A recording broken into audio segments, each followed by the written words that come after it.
কেমন আছো? সবাইকে বলি রাধে রাধে। আর তোমরা সবাই কেমন আছো? আমি মোটামুটি ভালোই আছি, ওই যাই হোক কেটে যাচ্ছে। তো ওই ভেতরে ভেতরে জ্বর, আর বাইরে জাস্ট জ্বরটা উতলাচ্ছে না, মানে ওই ঠান্ডায় যেটা মনে হয় গা হাত পা ম্যাচ ম্যাচ করছে। যাই হোক, তোমাদের শরীর কেমন আছে অবশ্যই বলো। তো অনেক তো মেলার ব্লগ দেওয়া হলো, এবার একটু চলো পুজোর ব্লগ দিই। তো আজকে কার্তিক পুজো, তো ওই জন্য আমার একটা বান্ধবীর বাড়িতে কার্তিক পুজো নেমন্তন্ন আছে। আমার কর্তামশাই আলাদা জায়গায়, মানে দুজনেরই দু জায়গায় নেমন্তন্ন আছে, বাট আমরা দুজন দু জায়গায় যাব। আমি যাব আমার বান্ধবীর বাড়িতে, আর ও যাবো ওর বন্ধুর বাড়িতে। তো দুজনে একসাথে যাব না। তো চলো ব্লগটা কন্টিনিউ করো, আর ব্লগটা যদি ভালো লাগে অবশ্যই একটা সাবস্ক্রাইব করে দিও।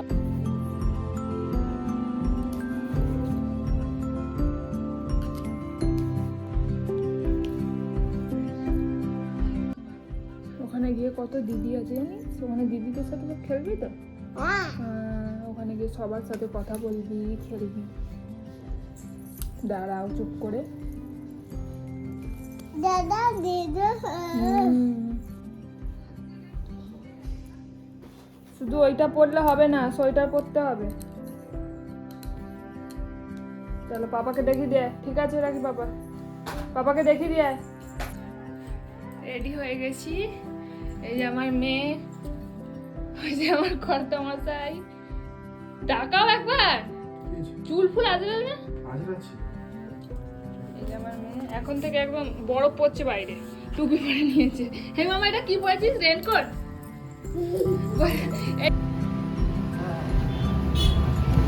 এখন আম নয়, পরে।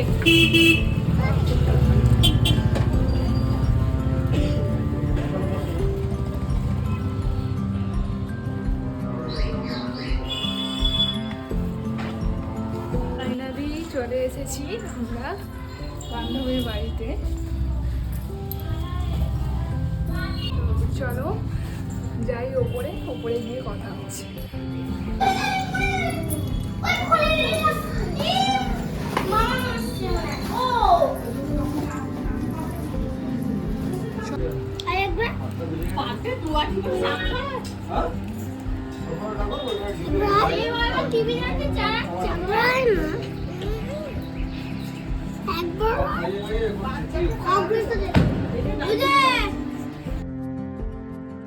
এই যে আমার বান্ধবীর কার্তিক, আর এটা হচ্ছে আমার বান্ধবী। অনেক পুরনো, অনেক ছোটবেলাকার আমার বান্ধবী। এটা প্রায় 16-17 বছরের মতো আমাদের বন্ধুত্ব।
অনেকক্ষণ নিচে বসার পরে তখন প্রায় 9:30 মতো বাজে, আমরা খেতে চলে গেছিলাম ওপরে। আমার মেয়েকে খাওয়াবো বলে ওই জন্য নিয়েও চলে গেছিলাম, একবার ওকে খাইয়ে দেবো। যে আমার মেয়ে এখানে বলছে ওর পাপা নেই, ওর পাপার সাথে যেখানেই যায় অনুষ্ঠান বাড়িতে ওর পাপার সাথেই তো বসে খায়, ওই জন্য বারবার বলছে যে পাপা নেই। পাপা থাকলে ভালো, পাপা থাকলে বদমাশিটাও বেশি করতে পারে। কি আর করা যাবে, পাপাকে ছাড়াই তো খেতে হবে। তো মেনুতে হয়েছিল রাধা বল্লবী আর চানা, মানে ছোলা, ওই চানা, এটাকে চানাই বলে। প্রথমে স্যালাড দিয়েছিল, তারপরে ভেজিটেবল দিয়েছিল, তো তারপরে এসেছিল ধোকা, রাইসও ছিল। বাট আমি রাইস খাইনি, কারণ আমার 3টে কার্তিক এখনো পুজো হয়নি, আমার একটা কার্তিক পুজো হয়েছে, ওই জন্য। শেষ পাতে পাঁপড়। চলো খেয়ে দিয়ে নিচে চলে গেলাম। নিচে যাওয়ার পরে একটু আয়না দেখে একটু ঘরটা ফাঁকা পেলাম, তো ফাঁকা পেয়ে একটু আয়নায় ঢং করছিলাম।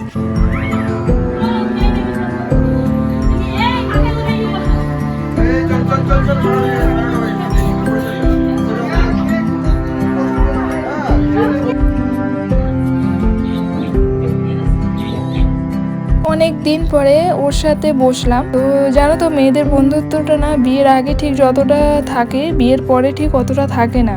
এটা মেয়েদের ক্ষেত্রেই হয়, কিন্তু যাই বলো, তো মানুষ অনেক চেঞ্জও হয়ে যায় বিয়ের পরে। একদিন পরে বসলাম, অনেক গসিপ করছিলাম অ্যাকচুয়ালি।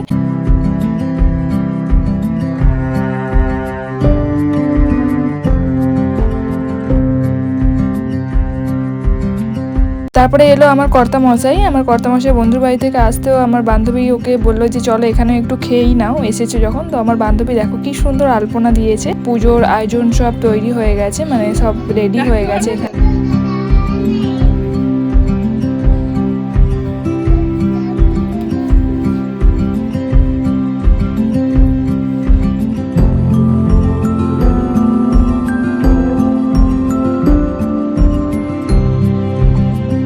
চলো আমার কর্তামশাই খাওয়া দাওয়া কমপ্লিট হয়ে গেল, তো ওরা পুজোয়ও বসে পড়েছে। এবার আমাকে বাড়ি যেতে হবে, তো অনেকটাই রাত হয়ে গেছিল, প্রায় 12টা মতো বাজে। ব্লগটা এখানেই শেষ করছি, আবার দেখা হবে অন্য কোনো ব্লগে। সবাই সুস্থ থাকবে, ভালো থাকবে, বাই।